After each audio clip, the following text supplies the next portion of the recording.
চিরসুখ চির শান্তি এটাই পৃথিবীতে হয় না। চিরসুখ এবং চির শান্তির জায়গা হচ্ছে জান্নাত। চিরসুখ এবং চির শান্তি কোথায়? এটা জান্নাতের বৈশিষ্ট্য।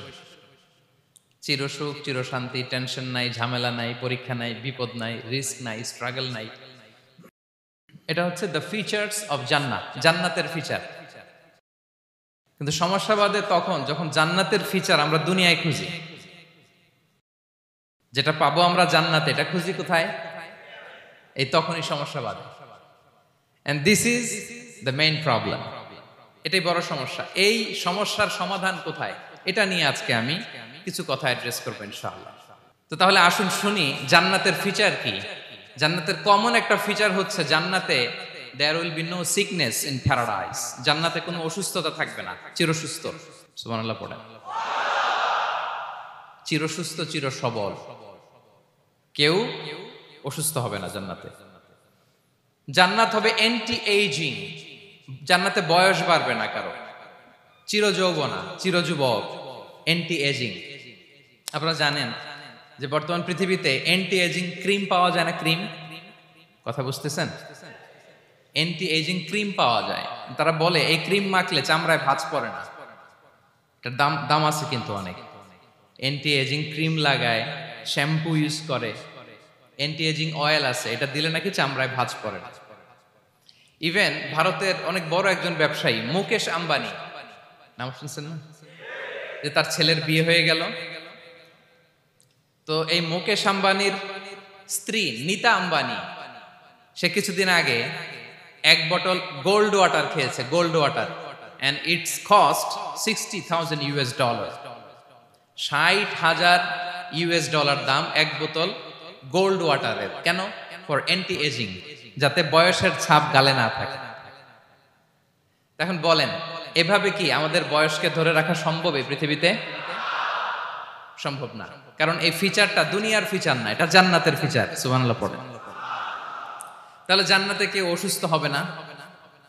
জান্নাত হবে চির যৌবন, চির যৌবনা। ওখানে আমরা যুবক থাকবো, প্রত্যেকে 33 বছরের যুবক যুবতী হয়ে জান্নাতে ঢুকবো। বিষ্ণু ইসলাম বলেন, আহলুল জান্নাতি জুরদা ওয়া মুরদা ওয়া আবনাউ সালাসিন ওয়া সালাসিন।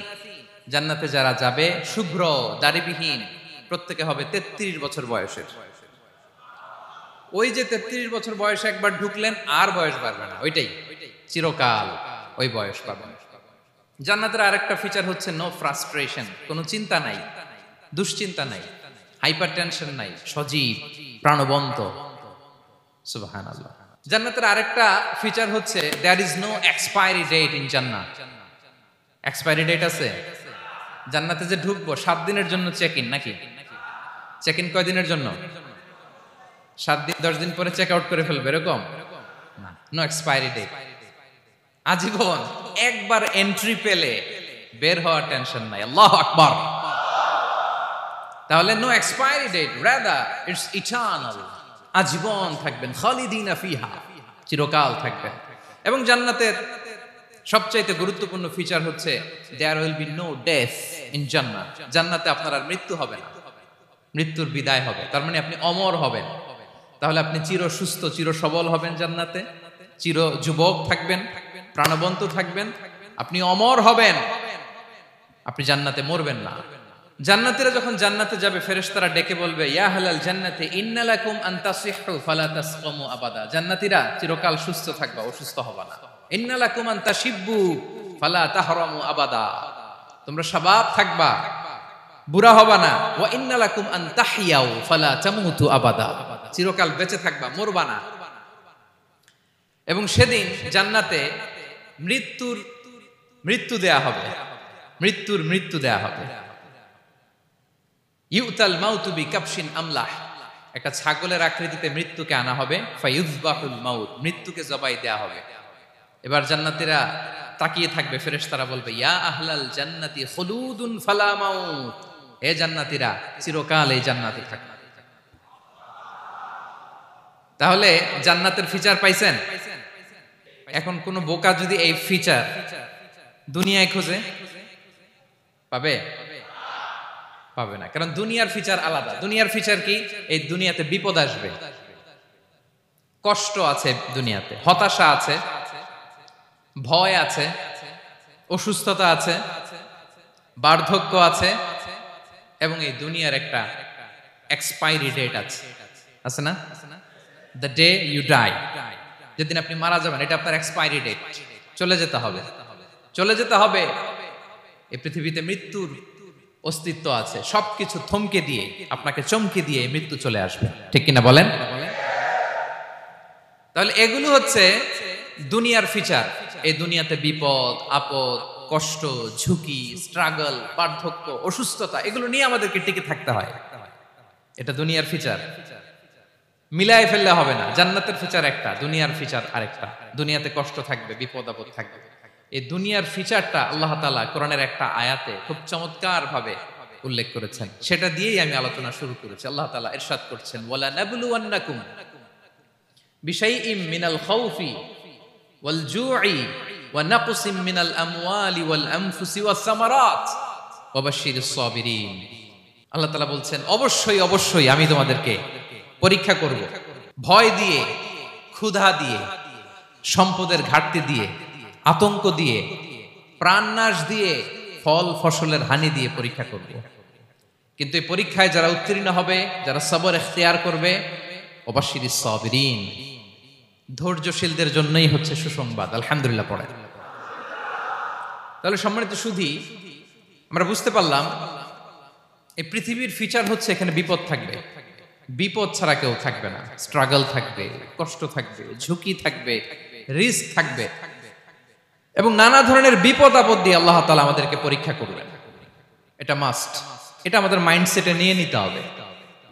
মাইন্ডসেটে এটা ক্লিয়ার থাকতে হবে। চিরসুখ চিরশান্তি এই দুনিয়াতে মিলবে, কোথায় মিলবে তাহলে? এটা তাহলে বিপদ আসবেই, আপদ আসবেই, পরীক্ষা থাকবেই আমাদের জীবনে। তবে ইন্টারেস্টিংলি মজার বিষয় হচ্ছে, পরীক্ষাটা এক একজনের এক এক রকম। পুরো পৃথিবীটা একটা পরীক্ষা ক্ষেত্র, কিন্তু কারো প্রশ্নপত্রের সাথে কারো প্রশ্নপত্রের কোনো মিল নাই। সুবহানাল্লাহ। আমার পরীক্ষা একরকম, আপনার পরীক্ষা আরেক রকম, ওই ভাইয়ের পরীক্ষা আরেক রকম, ওনারটা আরেক রকম। সবাই পরীক্ষার্থী, সবাই পরীক্ষার্থী, কিন্তু কারো প্রশ্নপত্রের সাথে কারো প্রশ্নপত্রের কোনো মিল নাই। কারোর জন্য পরীক্ষা হচ্ছে সে খুব অসুস্থ, প্রচন্ড অসুস্থতা, তার জন্য পরীক্ষা। ক্যান্সারের রোগী, দুরারোগ্য ব্যাধি, ডক্টর বলছে 4th স্টেজে চলে আসছে, কয়েক মাস বাঁচতে পারে, এটা তার জন্য পরীক্ষা। আবার কারো দেখবেন যে খুব একটা অসুস্থতা নাই, অসুস্থতার ঝামেলা নাই, কিন্তু তার দারিদ্রতা আছে, তার আর্থিক অনটন, এটা তার জন্য পরীক্ষা। আবার কারো দেখবেন অসুস্থতাও নাই, দারিদ্রতাও নাই, তার দাম্পত্য জীবনের সমস্যা আছে না নাই? অনেকের দেখবেন এগুলো কোনোটাই সমস্যা না, তার ছেলে কথা শোনে না, মাদকাসক্ত। আহা, মাদকাসক্ত, রিহ্যাবে পাঠায়, আবার আসে, আবার গাঁজা খাওয়া শুরু করে, আছে না নাই বলেন? দেখেন তার পরীক্ষাটা আবার আলাদা। অনেকের দেখবেন মেয়ে বাবার কথা শোনে না। আবার অনেকের দেখবেন যে ব্যবসায় সমস্যা, লসের পর লস, লাভ উঠাতে পারে না। তাহলে পরীক্ষা ছাড়া, বিপদ আপদ ছাড়াই দুনিয়াতে কেউ নাই, কেউ নাই প্রিয় ভাইরা। এটা আমাদের মাথায় রাখতে হবে। পরীক্ষা আপনাকে দিতেই হবে, পরীক্ষা দিয়ে দিয়েই নিজেকে প্রমাণ করতে হবে। আর এক একজনের পরীক্ষাটা এক এক রকম, কারো পরীক্ষার সাথে কারো পরীক্ষার কোনো মিল থাকবে না। তো মাঝে মাঝে আমরা এটা ভুলে যাই। আল্লাহ তাআলা কালামে পাকে রিমাইন্ডার দিয়ে আমাদেরকে স্মরণ করিয়ে দিতে চান যে এই পৃথিবীতে আসলে তোমরা এসেছো পরীক্ষা দিতে। এটাই জীবনের বড় বাস্তবতা। আমাদের জীবনে যত হতাশা, আমাদের জীবন নিয়ে যত অভিযোগ, আমাদের মনে যত কষ্ট, আমাদের হৃদয়ের ভেতরে যত অস্থিরতা, তার মূলে হচ্ছে এই সমস্যা যে আমরা ভুলেই গেছি আমরা পরীক্ষা দিতে আসছি। এটা যদি ভুলে না যান, এটা যদি আপনার মাইন্ডসেটে থাকে যে পুরো জীবনটা একটা পরীক্ষা, তাহলে দেখবেন কোনো কিছু আপনাকে কাবু করতে পারবে না। আপনি হতাশ হবেন না, জীবন নিয়ে আর অভিযোগ থাকবে না, আপনি ভেঙে পড়বেন না, সব অভিযোগ হতাশা দূর হয়ে যাবে। তারপর বুঝতে পারলাম পরীক্ষা আপনাকে দিতেই হবে। পরীক্ষা দেয়া ছাড়া এই পৃথিবী থেকে চলে যাওয়ার কোনো চান্স বা সুযোগ আমাদের কারো নেই। সূরাতুল আনকাবুতে আল্লাহ তাআলা এই কথাটা আরো চমৎকার ভাবে বলেছেন। আল্লাহ তাআলা ইরশাদ করছেন, আহাসিবান নাসু আইয়ুতরাকু আইয়াকুলু আমান্না ওয়া হুম লা ইফতানুন ওয়ালাকাদ ফাতান্নাল্লাযীনা মিন ক্বাবলিহিম ফালা ইয়া'লামান্নাল্লাহুল্লাযীনা সাদাকু ওয়ালা ইয়া'লামান্নাল কাযিবিন। আল্লাহ বলেন, মানুষ কি ভেবেছে সে শুধু বলবে আমি ঈমানদার আর তাকে আমি জান্নাতে ঢুকাই দিব? না, কখনো না, কোশ্চিন কালেও না। বরং পূর্ববর্তীকালে যারা পৃথিবীতে এসেছিল তাদেরকে আমি পরীক্ষায় নিয়েছি, পরীক্ষা করেছি, এবং তাকেও ঈমানের প্রশ্নে সে সত্যবাদী না মিথ্যাবাদী পরীক্ষা দিয়ে দিয়ে নিজেকে প্রমাণ করতে হবে। ঠিক কিনা বলেন? পরীক্ষা দিয়ে আপনাকে প্রমাণ করতে হবে। এবং এই পরীক্ষার ব্যাপারটা, এটা যে শুধু আমরা সাধারণ মানুষ আমাদের জীবনে দুঃখ বিপদ পরীক্ষা এমনটা না। এই পৃথিবীর সবচাইতে শ্রেষ্ঠ মানুষ যারা ছিলেন তাদেরকে আল্লাহ পরীক্ষা নিয়েছেন। বলেন তো, এই পৃথিবীতে সবচাইতে শ্রেষ্ঠতম মানুষ কারা? সবচাইতে শ্রেষ্ঠ ভালো মানুষ কারা ছিল পৃথিবীতে? বলেন তো, নবীরা। আওয়াজ করে বলেন তো, কারা? তো বলেন তো, নবীদের জীবনে পরীক্ষা ছিল কি ছিল না? হ্যাঁ, ছিল। বেশি না কম? বিষ্ণু ইসলামকে জিজ্ঞাসা করা হলো, আইয়ুন নাসি আশাদ্দু বালাআন ইয়া রাসূলুল্লাহ, হে আল্লাহর রাসূল, এই পৃথিবীতে কাদের জীবনে পরীক্ষা বেশি? বিষ্ণু ইসলাম বললেন, আল আম্বিয়া, নবীদের জীবন। আল আম্বিয়া সুম্মাল আমসাল ফাল আমসাল, সবচাইতে জীবনে পরীক্ষার সম্মুখীন সবচাইতে বেশি হয়েছেন নবীরা। তারপরে নবীদের পরবর্তী অবস্থান যাদের, সিদ্দিকিন যারা, সোহাদা যারা, সলিহিন যারা, আল্লাহওয়ালা যারা, তাদের জীবনে পরীক্ষা বেশি। ইউবতালার রাজুলু আলা হাসাবি দীনি, ব্যক্তির দিনদারি যত বেশি তার জীবনে আল্লাহর পরীক্ষাও তত বেশি। আপনি আল্লাহওয়ালা হবেন, আপনার জীবনে পরীক্ষাও অনেক বেশি। এজন্য ইমানদার হওয়া যেমনি মর্যাদার, ইমানদারের জীবনে পরীক্ষাও হবে অনেক বেশি। এবং পরীক্ষা যত বড়, খেয়াল রাখতে হবে, মন খারাপ করার কোনো সুযোগ নেই। পরীক্ষা যার জীবনে যত বড়, সেটাতে সফল হতে পারলে ওটার প্রতিদানও বড়। পরীক্ষা যত বড়, এটাতে সাকসেস হইতে পারলে এটার রিওয়ার্ডও তত বড়। বিষ্ণু ইসলাম বলেন, ইযামুল জাযাই মাআ ইযামিল বালা, বালা যত বড় জাযাও তত বড়, প্রতিদানও তত বড়। আপনারা নবীদের জীবনে যদি খেয়াল করেন, দেখবেন যেই নবীর জীবনে পরীক্ষা যত বেশি, সেই নবীর জীবনে সফলতাও তত বেশি। সাইয়েদনা ইব্রাহিম আলাইহিস সালামের কথাটা একটু খেয়াল করেন তো, বলেন তো, ওনার জীবনে পরীক্ষা কেমন ছিল? বেশি না কম? ওনার জীবনের পরীক্ষা থেকেই তো আমরা এই শব্দটা ব্যবহার করি। আমরা বলি অগ্নি পরীক্ষা। কি বলি? মানে আগুনে নিক্ষেপ করা হয়েছে সাইয়েদনা ইব্রাহিম আলাইহিস সালামকে। তাও স্বাভাবিকভাবে না, উলঙ্গ করে, ন্যাকেট করে ওনাকে অপমানিত করবার জন্য ওনার গায়ের জামা কাপড় খুলে উলঙ্গ অবস্থায় আল্লাহর খলিল সাইয়েদনা ইব্রাহিম আলাইহিস সালামকে অগ্নিকুণ্ডে নিক্ষেপ করা হয়েছিল। এরকম এক্সপেরিয়েন্স এই অডিটোরিয়ামের ভেতরে আমাদের কখনো হয়েছে? তাইলে সাধারণ মানুষের জীবনের পরীক্ষা আর নবীদের জীবনের পরীক্ষার মধ্যে পার্থক্য আছে না নাই? ওই পরীক্ষায় উনি পাশ করে ফেললেন।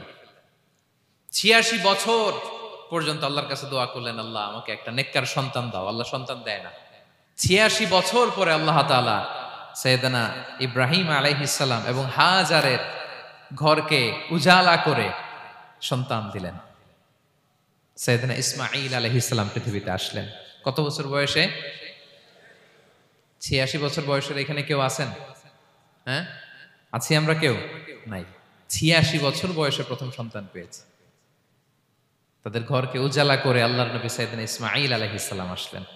এবার আল্লাহ বললেন, যাও স্ত্রীকে আর এই কলিজার টুকরা সন্তানকে, থাকো তো প্যালেস্টাইনে, প্যালেস্টাইন থেকে ১৫০০ কিলোমিটার দূর, দ্য ব্যারন ল্যান্ড, ওই মক্কার ধুধুমরু প্রান্তরে রেখে আস, যেখানে কেউ নাই, মানুষ নাই, গাছ নাই, পাখি নাই, পানি নাই, যাও রেখে আস। আচ্ছা বলেন তো, ৮৬ বছর পরে যে লোকটা সন্তান পেল, বুঝে শুনে উত্তর দিয়েন, ৮৬ বছর পরে যে লোকটাকে আল্লাহ তাআলা সন্তান দিল, তার হৃদয়ে ওই সন্তানের জন্য মায়া বেশি না কম? এমনি তো আমাদের প্রথম সন্তানের হিস্ট্রিটা একটু খেয়াল করেন তো। প্রথম আমাদের যে মেয়ে হয়েছিল বা যাদের ছেলে হয়েছিল, তার প্রতি আদর, সোহাগ, দরদ, ভালোবাসা, আল্লাহ কত ছিল। আর ৮৬ বছর বয়স আল্লাহ তাআলা ওনাকে সন্তান দিলেন, দিয়ে বললেন যাও হাজারকে আর ইসমাইলকে মক্কার ধুধুমরু প্রান্তরে রেখে আস। আল্লাহ তাআলা বলতে দেরি, চলে যেতে দেরি নাই, মুহূর্তে উনি রওনা হয়ে গেলেন। সুবহানাল্লাহ পড়বেন না? রেখে আসলেন মক্কার ধুধুমরু প্রান্তরে। এবার আল্লাহ বললেন যাও, রিটার্ন ব্যাক টু প্যালেস্টাইন, প্যালেস্টাইনে চলে যাও। চলে গেলেন, হৃদয়টা ভেঙে খান খান। অনেক বছর পরে আল্লাহ তাআলা আবার অনুমতি দিলেন, যাও এবার ছেলেকে দেখে আসতে পারো, যাও প্যালেস্টাইন থেকে আবার মক্কায় যাও। সাইয়েদনা ইব্রাহিম আলাইহিস সালাম প্যালেস্টাইন থেকে আবার ১,৫০০ কিলোমিটার পথ পাড়ি দিয়ে, এখনকার মতো ফ্লাইটে যায় না, গাড়িতেও না, উটে করে। কিসে করে? উনি যে কতবার মক্কা থেকে ফিলিস্তিন এসেছেন আর গিয়েছেন কোনো ইয়ত্তা নাই, হিসাব নাই। গেলেন, এবার ছেলেটা হাঁটতে পারে, দৌড়াতে পারে, একটু একটু কথা বলতে পারে, আব্বু আব্বু ডাকতে পারে। কেমন মায়া লাগে বলেন তো? মায়া ভালোবাসায় যখন টইটম্বুর, ঠিক ওই মুহূর্তে আল্লাহ বললেন ছেলেকে জবাই করো, জবাই করো ছেলেকে। আল্লাহ তাআলা বলতে দেরি করেছেন, আল্লাহর আদেশ পালনে ১ সেকেন্ডও তিনি দেরি করেন নাই। ছুরি চালালেন, জান্নাত থেকে দুম্বা নিয়ে আসা হলো। এভাবে আল্লাহর নবী ইব্রাহিম আলাইহিস সালাম ওনার জীবনের প্রতিটি ক্ষেত্রে যেখানে আল্লাহ তাআলা ওনাকে পরীক্ষা নিয়েছেন, উত্তীর্ণ হয়েছেন। এবং দেখেন ওনাকে আল্লাহ তাআলা কি উপহার দিলেন, আল্লাহ তাআলা ওনাকে খলিলুল্লাহ উপাধি দিলেন, আল্লাহর বন্ধু। সুবহানাল্লাহ বলেন। আল্লাহ তাআলা বলছেন ওয়া ইযিবতালা ইব্রাহিম রাব্বুহু বিকালিমাতিন ফাআতাম্মাহুন ক্বালা ইন্নী জাঈলুকা লিন-নাসি ইমামা। আল্লাহ অনেকগুলো পরীক্ষা নিয়েছিলেন সাইয়েদনা ইব্রাহিম আলাইহিস সালাম, প্রতিটা পরীক্ষায় সাকসেসফুলি পাস করেছেন, গোল্ডেন এ প্লাস। আল্লাহ বলেন ইন্নী জাঈলুকা লিন-নাসি ইমামা, I'm gonna make you the leader for the entire human being. I'm gonna appoint you as a leader for the entire universe. গোটা বিশ্বের জন্য, গোটা মানবতার জন্য আমি তোমাকে লিডার বানায় দিলাম। ইযামুল জাযাই মা'a ইযামিল বালা। পরীক্ষা যত বড়, ওই পরীক্ষায় পাশ করলে ওইটার ফলাফল ও প্রতিদানও বড়। তাহলে দেখেন প্রিয় ভাইরা, সাইয়েদনা ইব্রাহিম আলাইহিস সালামের জীবনে পরীক্ষার কোনো শেষ ছিল না। আমি আপনি কোথায়? আল্লাহর খলিলের জীবনে যদি এত পরীক্ষা থাকতে পারে, আমি আপনি কোথায় বলেন তো? এবার বলেন সাইয়েদনা মূসা আলাইহিস সালাম, ওনার জীবনে তো কোনো পরীক্ষা টরীক্ষার ছিল না। হ্যাঁ, গুণে শেষ করতে পারবেন? জন্মটাই তো হয়েছে পরীক্ষার মধ্য দিয়ে। মিশরের ছেলে সন্তান হইলেই ফেরাউন বলছে জবাই করো। ওনার মা এরকম সিন্ধুকে করে ভাসায় দিলেন নীল নদীতে। আল্লাহু আকবার! কি একটা রোমাঞ্চকর পরিস্থিতির মধ্য দিয়ে আল্লাহ তাআলা ওনাকে বাঁচালেন। সুবহানাল্লাহ। জন্মই হয়েছে পরীক্ষার মধ্যে দিয়ে। বড় হইলেন, ফেরাউনের ভয়ে দেশ ত্যাগ করলেন, মিশর থেকে মাদিয়ান। আবার আল্লাহর আদেশে যখন ফিরে আসলেন, আবার ফেরাউনের সাথে তর্ক বিতর্ক, যুদ্ধ। একটা রাত আল্লাহ নবী মূসা আলাইহিস সালাম শান্তিমতো মিশরে ঘুমাতে পারে নাই। একটা রাত। শেষ পর্যন্ত এই ফেরাউন মূসা আলাইহিস সালামকে ধাওয়া করেছে। ফেরাউনের ধ্বংসের আগ পর্যন্ত সে মূসা আলাইহিস সালামকে ধাওয়া করেছে। তার মানে মূসা আলাইহিস সালাম এই বিপদ আপদ পরীক্ষা এগুলো থেকে মুক্তি পান নাই। এবার বলেন ঈসা আলাইহিস সালামের কথা, ওনার জীবনে তার পরীক্ষা ছিল না? কি পরীক্ষা ছিল? হ্যাঁ, আল্লাহু আকবার। Same scenario goes to the biography of every messenger in the world. পৃথিবীর সব নবীর ক্ষেত্রে একই ঘটনা ঘটেছে। সাইয়েদনা ঈসা আলাইহিস সালাম দাওয়াত যখন দিলেন, ওনার বিরোধিতা শুরু হলো, ওনাকে হত্যার ষড়যন্ত্র হলো।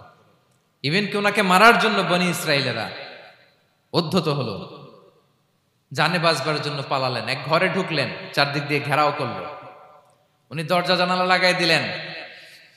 ওরা বললো একজন দরজা ভেঙে জানালা ভেঙে ভিতরে ঢুকো, ঢুকে দেখো বেটা ঈসা কি করে। একজন ভিতরে ঢুকছে, ঢুকার সাথে সাথে বাল রাফাআহুল্লাহু ইলাইহি, আল্লাহ তাআলা ঈসা আলাইহিস সালামকে উপরে উঠায় নিলেন। আর যেই লোকটাকে তারা ভিতরে ঢুকালো, তার চেহারাকে আল্লাহ তাআলা ঈসা আলাইহিস সালামের চেহারার মতো করে দিলেন। এবার তার বাইরের সাথীরা বলে ঘটনা কি, বেটা ঈসাও বেরোয় না, আমাদের লোকটাও বেরোয় না, সবাই ঢুক। দরজা ভেঙে ভেতরে ঢুকে দেখে ঈসা দাঁড়ায় আছে। বলেন তো এটা ঈসা না মিসা? এটা কি আসল ঈসা?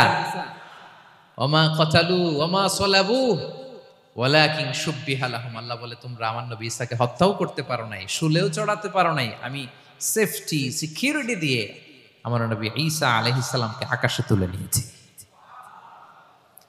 তাহলে ওনার জীবনও পরীক্ষার শেষ ছিল না। এবার যদি আমরা বিশ্বনবী সাল্লাল্লাহু আলাইহি ওয়াসাল্লামের জীবনের দিকে তাকাই, ওনার জীবনটা দেখেন তো। আমাদের পেয়ারা নবী বিশ্বনবী মুহাম্মদুর রাসূলুল্লাহ সাল্লাল্লাহু আলাইহি ওয়াসাল্লাম, ওনার জীবনে কি স্ট্রাগল ছিল? স্ট্রাগল। মাক্কি জীবনের কথা যদি একটু খেয়াল করেন, দেখেন তো 3 বছর শিয়াবে আবি তালেবে জেল খেটেছেন, না খেয়েছিলেন। ওনার বংশের লোকেরা প্রথমে ছাগল খেয়েছে, ছাগলগুলো যখন শেষ, ছাগলের চামড়াগুলো শুকিয়ে ওইটা খাইছে। গাছের পাতা ছাল এগুলো খেয়ে খাবারের অভাবে বেহুশ হয়ে পড়ে থাকতো তারা, না খেয়ে। না খেয়ে কয়দিন ছিলেন আপনি? আমি কয়দিন ছিলাম না খেয়ে? মনেই তো পড়ে না, না খেয়েছিলাম কিনা কোনোদিন। এ হচ্ছে মাক্কি জীবন। মেন্টালি প্রেসার দেয়া হয়েছে। বিশ্বনবীর চাচা আবুল আহাব তার 2 ছেলে উতবা আর উতাইবা, এদের সাথে বিয়ে দিয়েছিলেন 2 মেয়ের। যখন দাওয়াত দেওয়া শুরু করলেন 2 মেয়েকে ডিভোর্স দিয়ে দিল। দেখেন, একটা বাবার জন্য প্রাপ্তবয়স্কা মেয়েকে যখন উঠায় নেওয়ার আগে ডিভোর্স দেয়, তার মানসিক অবস্থাটা কেমন থাকে বলেন? মেন্টালি প্রেসারাইজ করা হয়েছে, ফিজিক্যালি হ্যারাস করা হয়েছে। বিষ্ণু ইসলাম যখন নামাজে দাঁড়াতেন, উটের পচা নারী ভুঁড়ি বিষ্ণুনবীর কাঁধে চাপিয়ে দেওয়া হতো।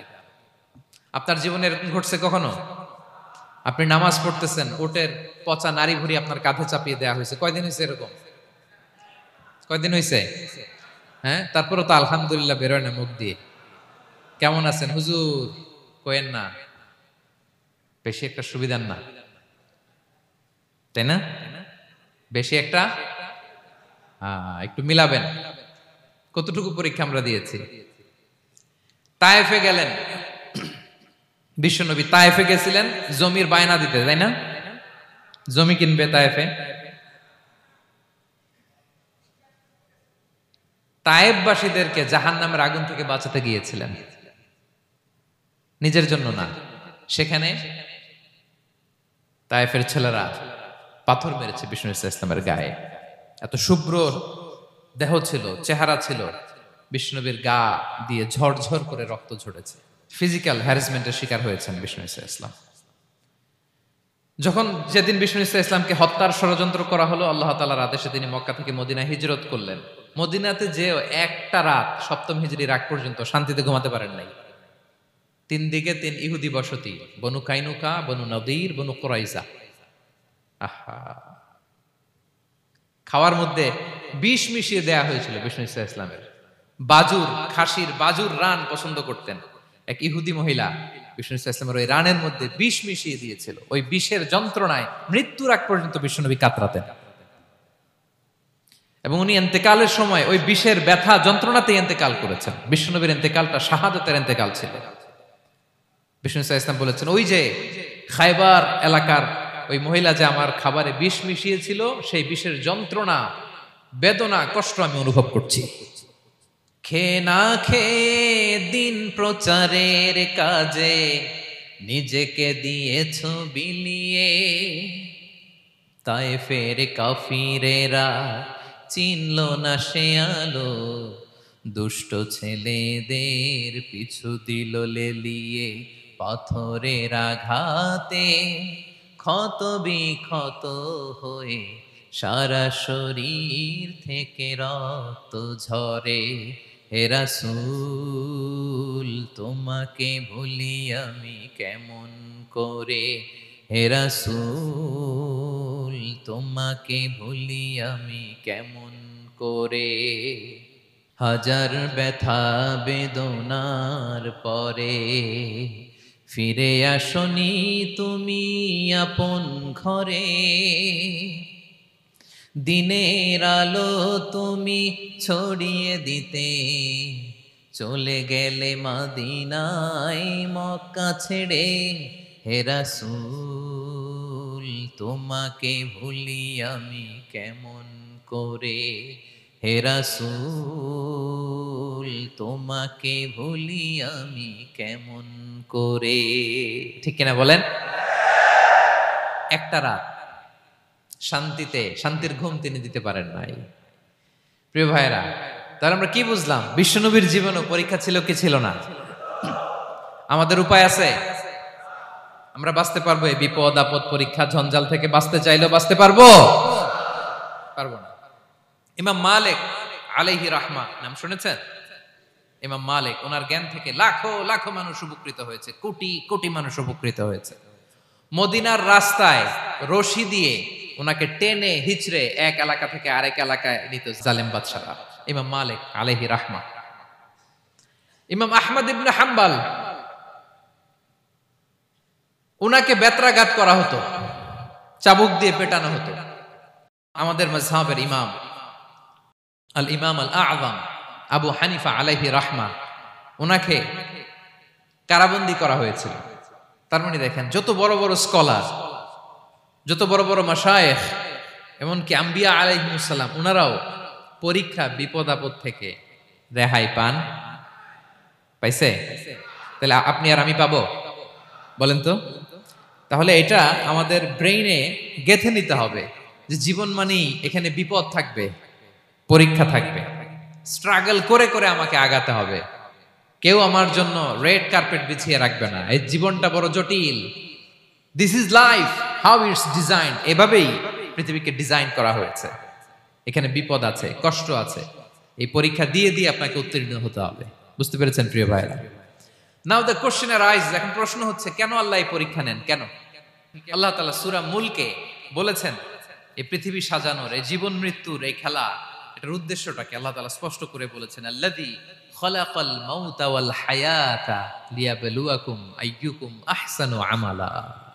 জীবন মৃত্যু দিয়ে তোমাদের জীবনকে সাজানো হয়েছে এজন্য, যাতে করে তিনি তোমাদের পরীক্ষা করতে পারেন। কি করতে পারেন? তোমাদের মধ্যে কে সৎকর্মে অগ্রগামী, কে কাজে ভালো, আমলে ভালো, এটা দেখার জন্য। বেসিকলি আল্লাহর দেখার প্রয়োজন নাই, আমাদেরকে দেখানোর জন্য এই পরীক্ষার আয়োজন। আমি ভালো করবো না খারাপ করবো এটা আল্লাহ জানে না?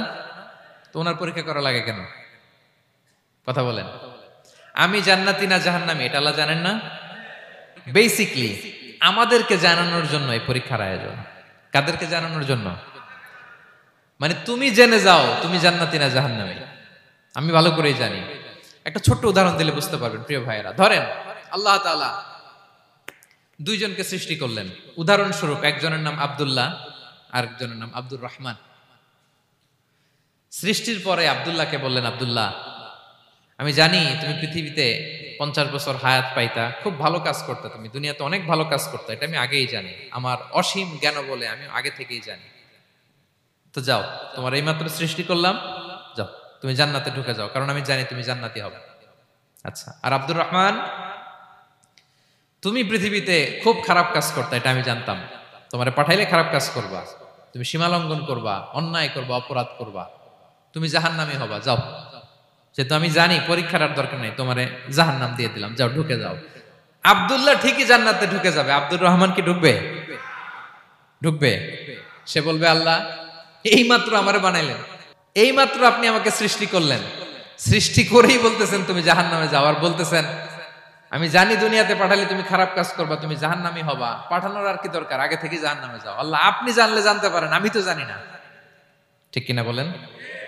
সে বলবে, না আল্লাহ আপনি ভুল বলতেছেন, এই দুনিয়াতে পাঠাইলে আমি খুব ভালো কাজ করতাম, আমি সীমা লঙ্ঘন করতাম না, নামাজ পড়তাম, রোজা রাখতাম, হজ করতাম, যাকাত দিতাম, সাদাকা করতাম, চ্যারিটি করতাম, জনকল্যাণকর সব ভালো কাজগুলো আল্লাহ আমি করতাম।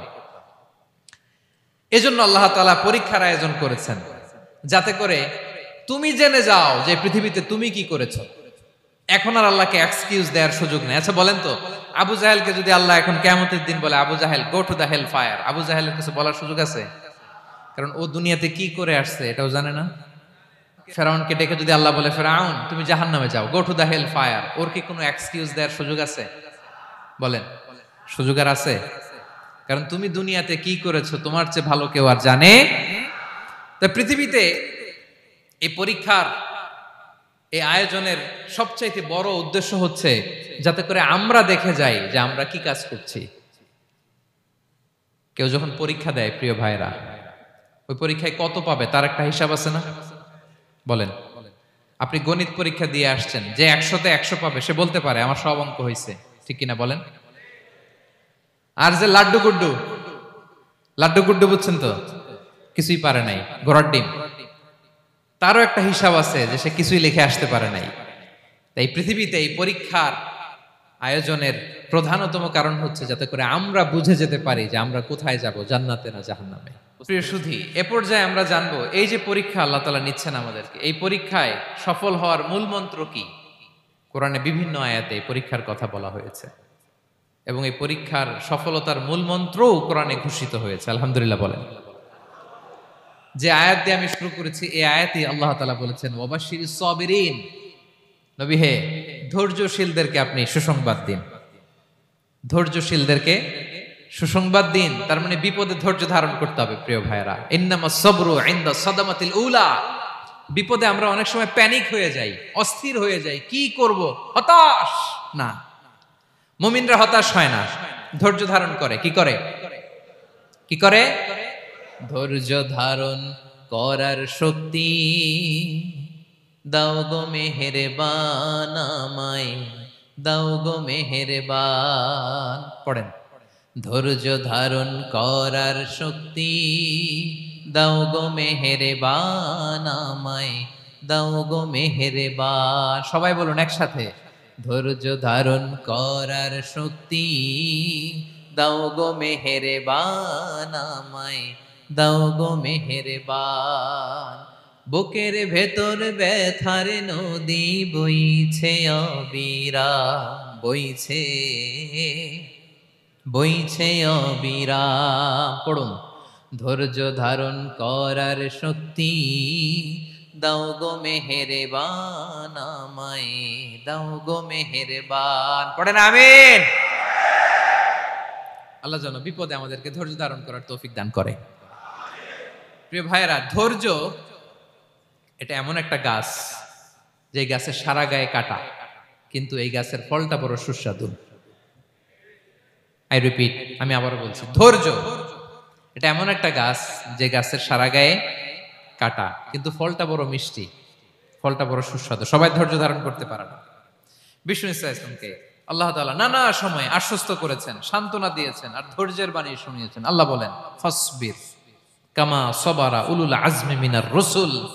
নবী হে, আপনার আগে দৃঢ় প্রত্যয়ী নবীরা যেরকম ধৈর্য ধারণ করেছে, আপনিও ধৈর্য ধারণ করুন। সূরাতুল মুজাম্মিল আল্লাহ তাআলা বলছেন ওয়াসবির আলা মা ইয়াকুলুনা ওয়াহজুরহুম হাজরান জামিলা। ওরা যাই বলুক আপনি ধৈর্য ধারণ করুন, ওদের কথাকে ইগনোর করুন। Just ignore what they are saying to you. যা বলে আপনি জাস্ট ইগনোর করেন। ওরা বিষ্ণু ঈসা ইসলামের মনোবলকে ভেঙে দেওয়ার জন্য কখনো বিষ্ণু ঈসা ইসলামকে কবি বলে গালি দিত। কবি কি বলতো? শায়ের। কখনো বলতো মজনুন, পাগল।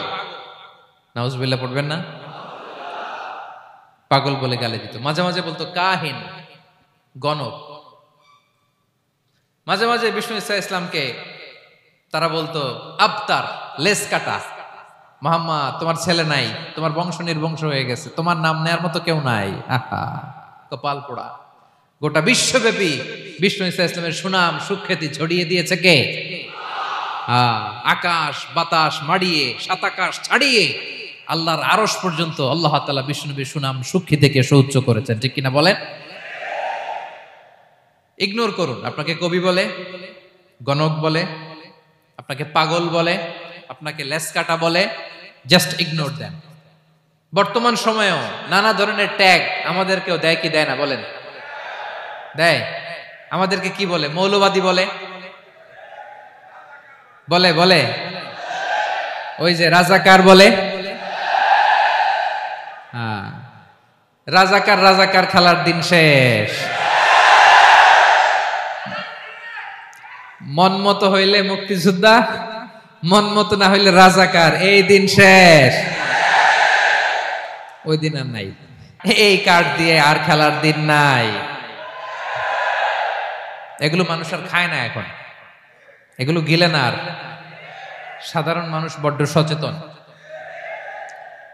দেখেন, কালের বিবর্তনে, সময়ের আবর্তনে একই পরিক্রমা আমাদেরকেও ট্যাগিং করে। আমাদেরকে মৌলবাদী বলে, ব্যাকডেটেড বলে, রাজাকার বলে, জঙ্গি বলে, যুদ্ধাপরাধী বলে। আছে না এরকম? ওয়াসবির আলা মা ইয়াকুলুন, নিজের সাথে মিলায় নেন, যা বলে ধৈর্য ধারণ করো। ওয়াহজুরহুম হাজরান জামিলা, জাস্ট ইগনোর দেম, ভালোভাবে ইগনোর করেন, খালাস, সালাম দিয়ে কেটে পড়েন। তাহলে প্রিয় ভাইরা, এই বিপদ আপদ আমাদের পিছু ছাড়বে না, পিছু ছাড়বে না। নবীদের পিছু ছাড়ে নাই, আমরা কোথায়? আমরা আর কি? বিপদ আমাদেরকে ধৈর্য ধারণ করতে হবে, মনোবল হারাইলে হবে না। দেখেন বিশ্বনবী কিভাবে আপনাদেরকে সান্ত্বনা দেয়। বিশ্বনবী বলেন, আজাবান লি আমরিল মুমিন, মুমিনের ব্যাপারটা বড় আশ্চর্যজনক। ফাইন্না আমরাহু কুল্লাহু লাহু খাইর, মুমিনের জীবনে যা ঘটে সবটাই খাইর, সবটাই কল্যাণ। ইন আসাবাতহু সাররাউ শাকারা ফাকানা খাইরাল্লাহ ওয়া ইন আসাবাতহু দাররাউ সাবারা ফাকানা খাইরাল্লাহ। মুমিনের জীবনে যদি সুখ আসে তাহলে মুমিন শুকরগুজার হয়, এটা তার জন্য ভালো। আর যদি মুমিন জীবনে দুঃখ আসে তাহলে সে সবর ইখতিয়ার করে, এটাও তার জন্য ভালো। সুবহানাল্লাহ। তাহলে দেখেন, আমরা হয় সুখে থাকি নয় দুঃখে থাকি, ঠিক কিনা বলেন? তাহলে সুখের সময় আমরা শুকর করি, কি করি? শুকরগুজার হই। শুকরিয়া করাও একটা ইবাদত, শুকরিয়া করাও কি? আর দুঃখের সময় আমরা সবর করি, সবর করাটাও একটা। তাহলে আমাদের পুরো জীবনটাই ইবাদত, পুরো জীবনটাই সুখের সময় শুকর আর দুঃখের সময় সবর। আওয়াজ করে বলেন, সুখের সময় শুকর আর দুঃখের সময়। এই দুই ইবাদত মুমিন জীবনে চলমান, কন্টিনিউয়াস, একটা উইন উইন সিচুয়েশন। কি বলেন? উইন উইন হয়ে গেল না? যেই পরিস্থিতিতেই থাকে আমাদের জন্য লাভ। আল্লাহু আকবার। তাহলে প্রিয় ভাইরা, এটাই জীবনের বাস্তবতা। সবর আমাদেরকে ইখতিয়ার করতে হবে, হতাশ হওয়া যাবে না। অনেকে আমরা অল্পতে হতাশ হই। এই যে আমরা ধৈর্য ধারণ করছি, এর ফল পাচ্ছি না? দীর্ঘ দেড় দশক ধরে ধৈর্য ধারণ করছেন না আপনারা? এখন মুক্তি, স্বাধীনতা, বিজয় এনে দিয়েছে কে? ধৈর্য ধারণ করুন। ধৈর্যের যে ফলাফল, এটা বড় মিষ্টি। ধৈর্য এমন একটা গাছ, এই গাছের সারা গায়ে কাটা, কিন্তু এর ফলটা বড় সুস্বাদু, এর ফলটা বড় মিষ্টি। ধৈর্য ধারণ করার অভ্যাস করতে হবে প্রিয় ভাইরা। মুমিন হতাশ হয় না, হাল ছেড়ে দেয় না। মুমিন ভরসা রাখে একজনের উপর, তিনি কে? লা তাইআসু মির রাউহিল্লাহ ইন্নাহু লা ইয়াইআসু মির রাউহিল্লাহি ইল্লাল কওমুল কাফিরুন। আল্লাহর রহ থেকে, রহম থেকে নিরাশ হয়ে যাও না। কাফির ছাড়া, অকৃতজ্ঞ ছাড়া কেউ আল্লাহর রহ থেকে, আশা থেকে নিরাশ হয় না। শয়তানের সবচেয়ে বড় মিশন হলো আমাদেরকে হতাশ বানানো, এটা খেয়াল রাখবেন। শয়তানের সবচাইতে বড় মিশন কি? আমাদেরকে হতাশ করে দেয়া। হতাশ বানাইতে পারলে সে সাকসেসফুল, খুশি। কিন্তু আমরা এত সহজে হতাশ হই না, আমরা নিরাশ হই না, আমরা বিপদে হাল ছেড়ে দেই না। আমরা ভরসা রাখি এক মহান সত্তার উপর, তিনি কে? মনে থাকবে? বিপদ আসলে ভেঙে পড়বেন, ভিসা না হইলে কান্নাকাটি শুরু করবেন, ব্যবসায় লস হইলে হাউমাউ, হ্যাঁ, দেশ থেকে কোনো দুঃসংবাদ আসলে হতাশ হবেন, ভেঙে পড়বেন। ধৈর্য ধারণ করব আমরা। আওয়াজ করে বলেন, আমরা কি করব? সবর। বিপদ ট্যাকেল দেওয়ার প্রথম স্টেপ হচ্ছে সবর, ধৈর্য ধারণ করতে হবে। অবশ্যই সাবিরিন, ধৈর্যশীলদেরকে সুসংবাদ দাও।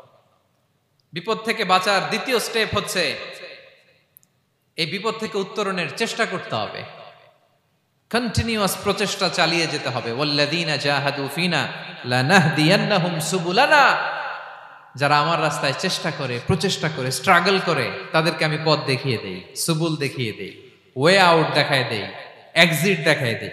কোথাও আটকাবেন না আপনি, আপনাকে এক্সিট দেখায় দিবে কে? মালয়েশিয়াতে কেলুয়ার বলে না? কেলুয়ার কি বলে চেনেন? কেলুয়ার মানে কি? এক্সিট। এক্সিট পেয়ে যাবেন, আটকাবেন না আপনি জীবনে কোথাও। 3 নাম্বার, আল্লাহর উপর তাওয়াক্কুল করতে হবে বিপদ আসলে। ওমাইয়া তাওয়াক্কাল আলাল্লাহি ফাহুয়া হাসবুহ, আল্লাহর উপর যে তাওয়াক্কুল করে আল্লাহই তার জন্য যথেষ্ট হয়ে যায়। তাহলে বিপদে প্রিয় ভাইরা আমরা প্যানিক হব না, ধৈর্য ধারণ করব, বিপদ থেকে উত্তরণের সর্বোচ্চ প্রচেষ্টা চালিয়ে যাব, আর ভরসা রাখবো একজনের উপর, তিনি কে? আর বিপদ আসলে এটাকে নেগেটিভলি নেবেন না সব সময়। বিপদ আপদ এটা অনেক পজিটিভ, ভালো জিনিস আমাদের জীবনে বয়ে নিয়ে আসে। শাইখুল ইসলাম ইবনু তাইমিয়া আলাইহি রাহমা, উনি বলতেন, খুব দামি কথা, খুব হেভি ওয়েট কথা, মনোযোগ দিয়ে শুনুন। তিনি বলতেন, যে নেয়ামত তোমাকে আল্লাহ থেকে দূরে সরায়, ওই নেয়ামতের চেয়ে বিপদ ভালো, যে বিপদ তোমাকে আল্লাহর দিকে ধাবিত করে। আই রিপিট, আমি আবারও বলি, যে নাজ নেয়ামত তোমাকে আল্লাহ থেকে দূরে সরিয়ে দেয়, সে নাজ নেয়ামতের চেয়ে ওই বিপদ আপদ ভালো, যেই বিপদ আপদ তোমাকে আল্লাহর কাছে টেনে নেয়। তাহলে বিপদ আপদ আসলে আপনি হতাশ হবেন? আর কখনো দুঃখ করবেন? মোয়ারের ভাইয়েরা, আর মন খারাপ করবেন? আপনি খেয়াল করে দেখেন, বিপদ আসলে আমরা আল্লাহরে ডাকি বেশি। যখন অসুস্থ আপনি খেয়াল করেন তো, আল্লাহ আল্লাহ তুমি ছাড়া বাঁচানোর কেউ নাই, আল্লাহ আল্লাহ তুমি হেফাজত করো, আল্লাহ তুমি সুস্থ করে দাও।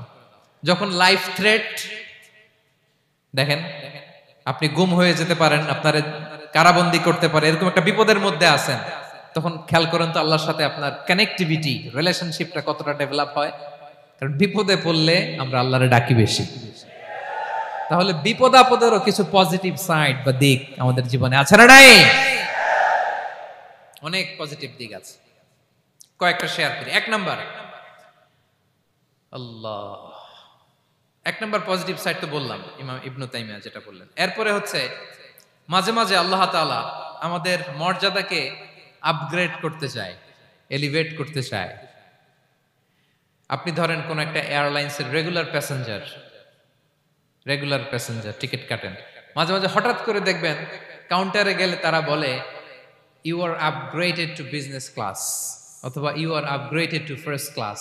যেহেতু রেগুলার প্যাসেঞ্জার, অনেক মাইলস জমা হয়েছে, আপগ্রেড করে দেয়।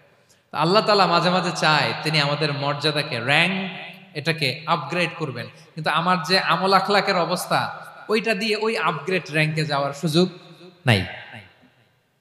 বুঝতেছেন কথা?